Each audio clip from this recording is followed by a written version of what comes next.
daw namin ulit. Kakausapin niya. Guys, dito kasi kailangan naka-helmet. Hindi dahil sa pang MM lang. For safety nating lahat. Ay! Vlogger ka? Yes. Bakit ikaw ang unang basher? Siyempre, basher talaga ako. Unang basher? Yan, tatawagan na namin guys. Wow! So, look at this! Ang ganda. Ayun, saan meron? Guys, uwi kami kasi ng Abordan. Uwi namin yung aming father doon. Kawawa kasi Doon ang daan to, di ba? Putol? Oo, ito lang naman yung putol. Teka, sagot. Yan guys, for this moment, naghihintay na kami kay Kuya sa pagbenta ng manok doon sa pinasuyo sa amin. So yan, matagal yung paghihintay namin at nagkukwento-kwentuhan kung dadating pa ba si Kuya. Oh no, sana dumating.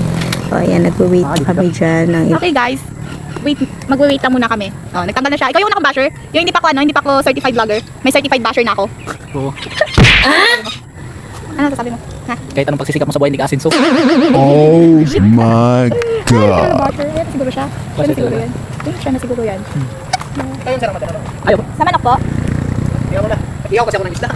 Ayun, sakto dyan na si Kuya, dumating na siya. So kami magra-rides na papunta doon sa kanyang location at sa location ng manok na aming kukunin. So ayan na, putol na daan niya talaga kasi ayan, nagbiyahe na kami, rough road na yung daan. So maalog na masyado yung ating camera kasi nga bato na yung dadaanan ng ating motor. So mababang biyahe ata ito guys. Enjoy the moment!